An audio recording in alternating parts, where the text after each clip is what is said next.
nosso estudo. Abra sua Bíblia no Salmo de número 103. Salmo de número 103. A misericórdia de Deus. Salmo 103. Abre sua Bíblia, fica com ela aberta, que você vai precisar usá-la. Salmo de número 103. Bendize, ó minha alma, ao Senhor, e tudo que há em mim, bendiga o seu santo nome. Bendize, ó minha alma, ao Senhor, e não te esqueças de nenhum só de seus benefícios.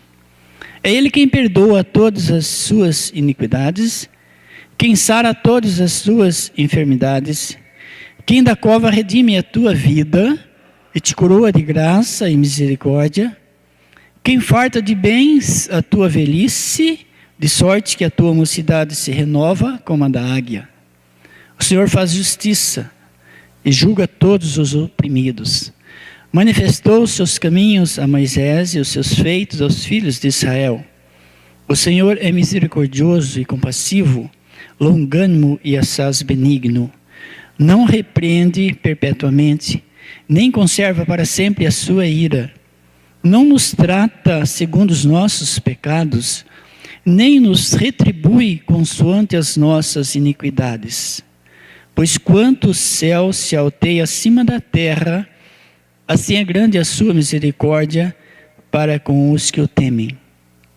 Quanto dista o oriente do ocidente, assim afaste de nós as nossas transgressões. Como um pai se compadece de seus filhos, assim o Senhor se compadece dos que o temem. Pois Ele conhece a nossa estrutura e sabe que somos pó. Quanto ao homem, os seus dias são como a relva, como a flor do campo, assim ele floresce. Pois passando nela o vento desaparece, e não conhecerá daí em diante o seu lugar.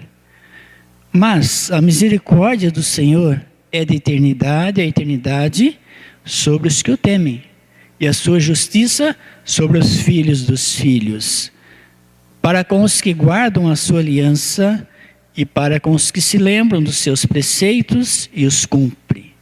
Nos céus estabeleceu o Senhor seu trono, e o seu reino domina sobre todos. Bendizei ao Senhor todos os seus anjos, valorosos em poder, que executais as suas ordens e lhe obedeceis à palavra. Bendizei ao Senhor todos os seus exércitos, vós ministros seus, que fazeis a sua vontade. Bendizei ao Senhor, bendizei ao Senhor vós, todas as suas obras, em todos os lugares do seu domínio. Bendize, ó minha alma, ao Senhor. Pai querido, muito obrigado por esta palavra que nos ensina, que nos conforta, que nos exorta e que acima de tudo, Deus, nos traz, nos leva mais perto do Senhor, nos faz nos vermos quanto pequenos somos diante da Tua graça, diante da Tua misericórdia, diante do Teu amor.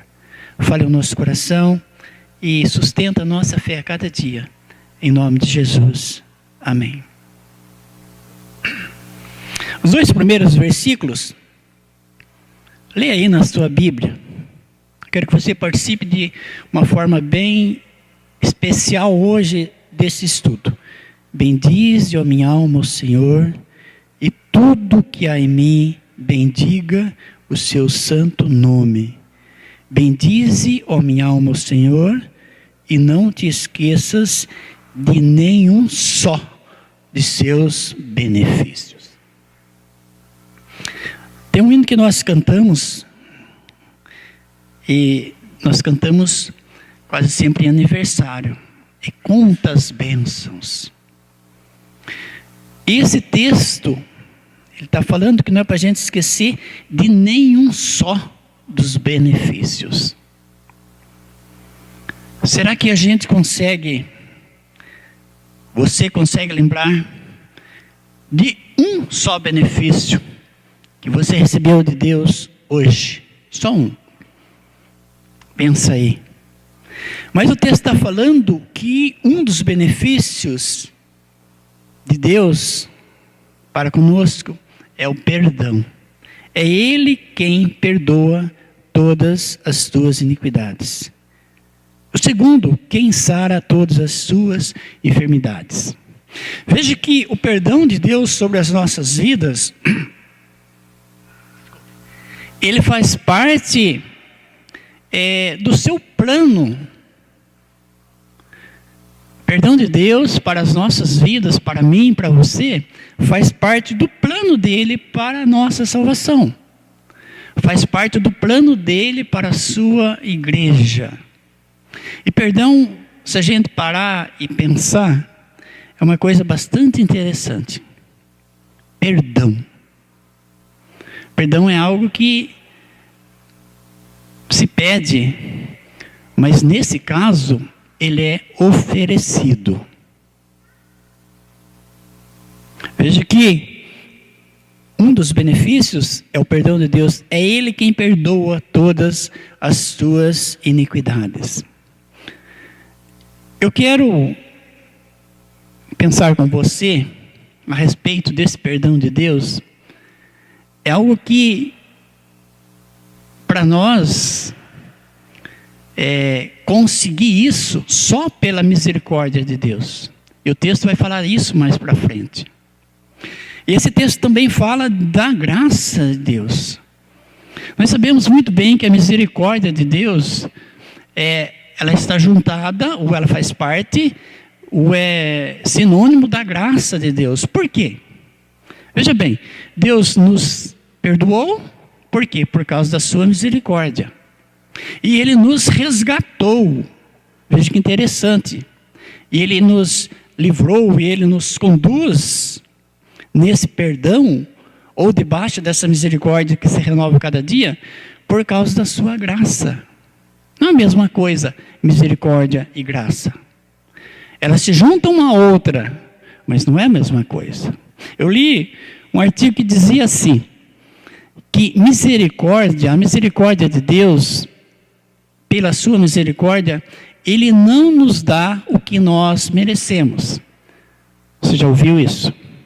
Pela sua misericórdia, Ele não nos dá o que nós merecemos. Que é o quê? Que é o castigo, que é a punição, que é tudo de ruim. Nós não merecemos nada de bom. Mas Ele nos perdoa por causa da sua misericórdia. E por causa da sua graça, Ele nos dá o que nós não merecemos. Deu para entender?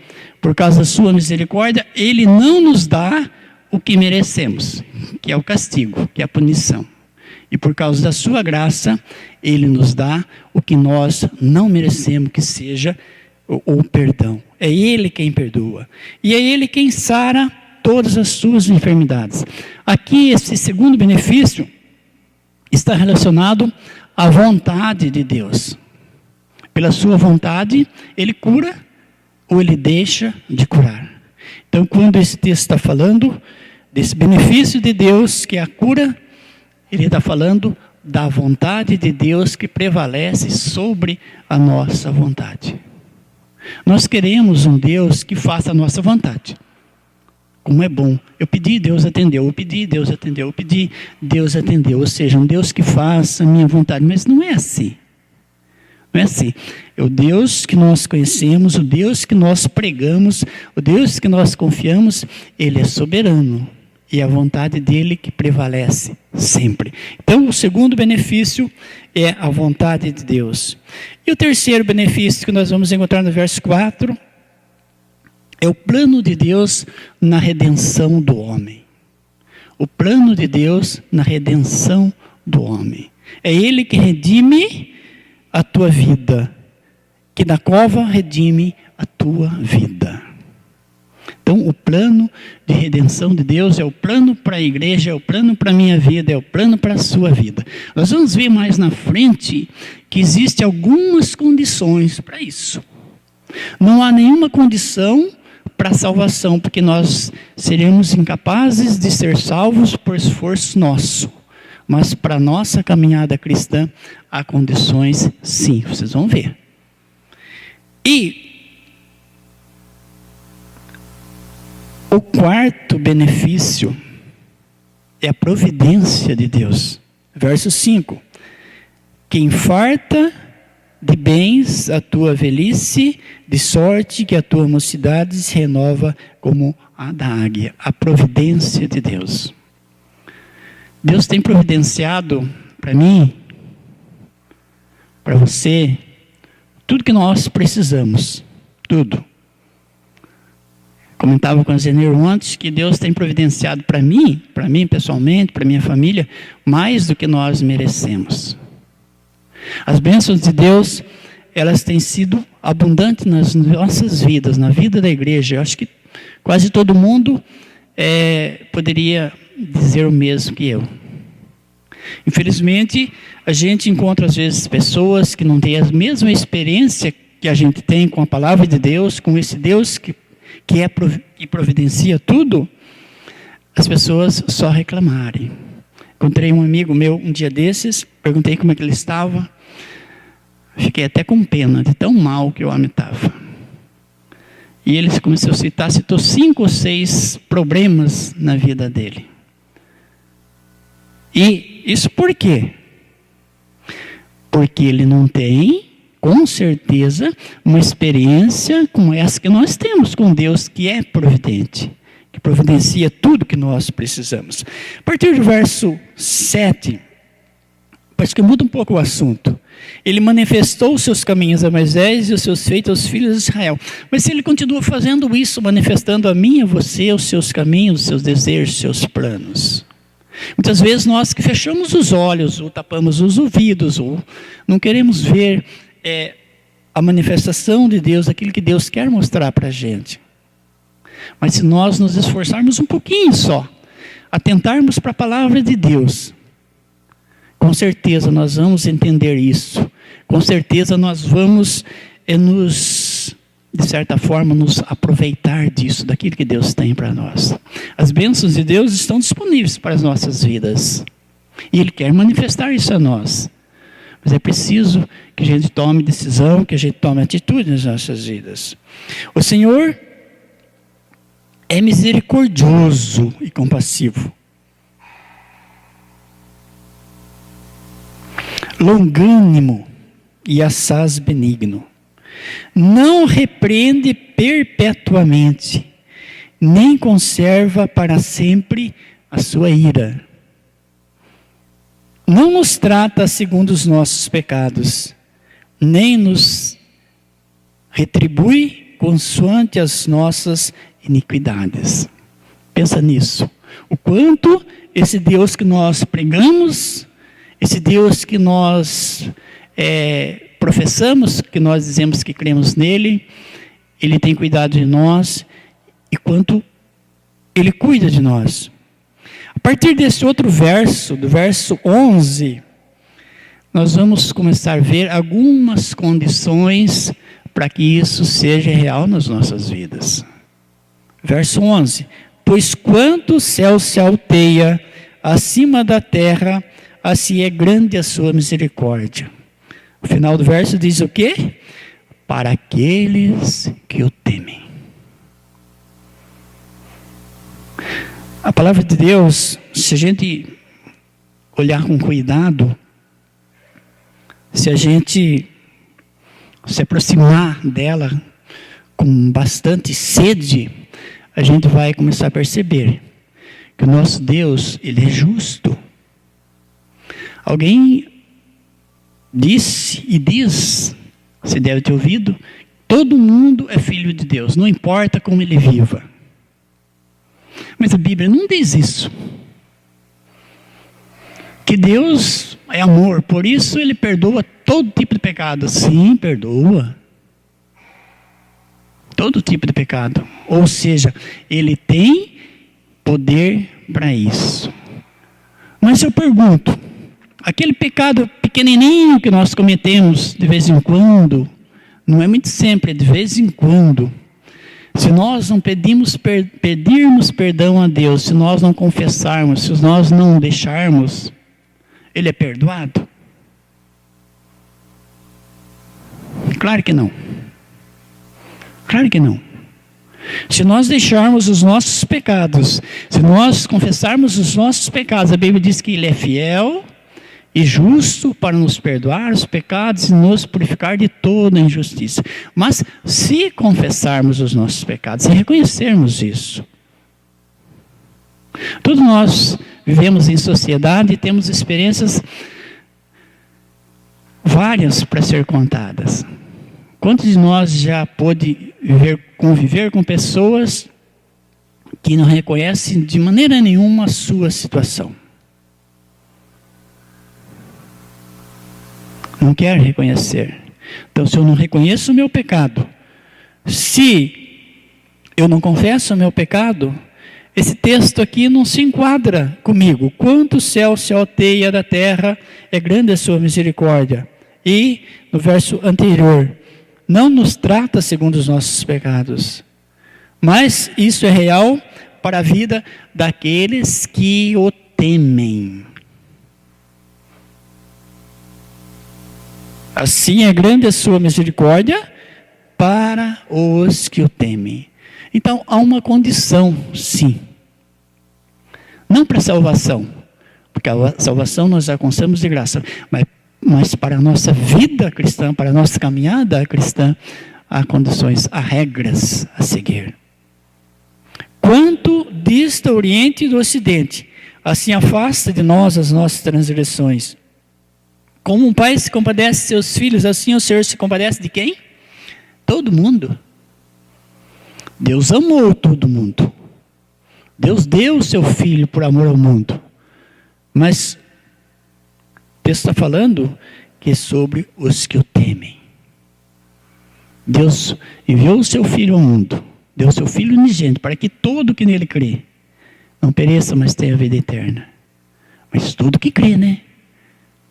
Não é todo que não crê. Pois Ele conhece a nossa estrutura e sabe que somos pó. Pois a partir do verso 17, o texto começa a falar de novo da misericórdia de Deus. Mas a misericórdia do Senhor é de eternidade e eternidade sobre quem? Está todo mundo com a Bíblia aberta, né? Sobre os que o temem. A misericórdia do Senhor é de eternidade e eternidade sobre os que o temem. E a sua justiça sobre os filhos dos filhos. Para com quem? Para com os que guardam a sua aliança. E para com os que se lembram dos seus preceitos e os cumprem. Não é tão simples a vida do cristão. Não é tão fácil assim, por isso que muitas pessoas desistem. Por isso que muitas pessoas acham que ser crente não dá. Se eu me tornar membro da igreja, vai complicar a minha vida. É o contrário. Se você observar a palavra de Deus, se você buscar cada dia mais intimidade com Deus através da palavra, a vida vai mudar. E vai mudar para melhor. Você vai ter paz no seu coração. Você vai sentir a alegria da salvação. E essa experiência é para todo mundo? Não. É para aqueles que o temem. É para aqueles que guardam a sua aliança. Para os que se lembram dos seus preceitos e os cumprem. No céu estabeleceu o Senhor seu trono. E o seu domínio e o seu reino domina sobre tudo. Aí nesse outro versículo, veja bem, ele iguala o ser humano, ou ele quer que o ser humano seja tão perfeito quanto os anjos. Esse é o projeto de Deus para a minha vida e para a sua vida. Por isso que a gente precisa de crescer em santificação. Por isso que a gente precisa crescer no conhecimento de Deus. Por isso que a gente precisa melhorar a nossa vida dia a dia. Cada dia a gente tem que viver um dia melhor que o outro. Cada dia a gente tem que viver experiências novas com Deus. Será que nós temos experimentado isso? Será que falta para a gente, para a igreja, mais experiência com Deus? Com certeza, no nosso crescimento espiritual, falta sim, cada dia mais. É possível, Deus tem bênçãos sob medida para nós? Não. As suas bênçãos não têm medida. Vai depender do nosso comportamento. Bendizei o Senhor todos os seus anjos, valorosos em poder, que executais as suas ordens e lhe obedeceis a palavra. Está falando dos anjos. E essa palavra está dizendo para nós também a mesma coisa. Nós devemos obedecer a palavra de Deus. Se nós queremos fazer a vontade de Deus, só obedecendo a sua palavra. Se nós queremos ser abençoados por Deus, se nós queremos que Deus atenda a todas as nossas necessidades, só fazendo a sua vontade. É fácil. Só fazer a vontade dele, você vai ter tudo que você precisar dele. Com certeza. Bendizei ao Senhor todos os seus exércitos, e vós, ministros seus, que fazeis a sua vontade. Bendizei ao Senhor, vós, todas as suas obras, em todos os lugares do seu domínio. Bendize, ó minha alma, ao Senhor. Então vamos levar essa lição para a nossa casa hoje. Que Deus tem nos beneficiado muito mais do que nós precisamos às vezes. Acontece coisas nas nossas vidas que a gente não tem nem noção do que seria se não fosse esse cuidado de Deus para conosco, os benefícios de Deus para conosco. Bendize, ó minha alma, Senhor, e não te esqueças de nenhum só de seus benefícios. Que Deus esteja abençoando a minha vida, a sua semana, e que você possa estar realmente buscando mais de Deus, através da sua palavra, através da comunhão. E essa comunhão com Deus, ela é refletida na comunhão com os irmãos. Pode ter certeza disso. Na nossa comunhão com os irmãos é que nós mostramos que nós temos comunhão com Deus.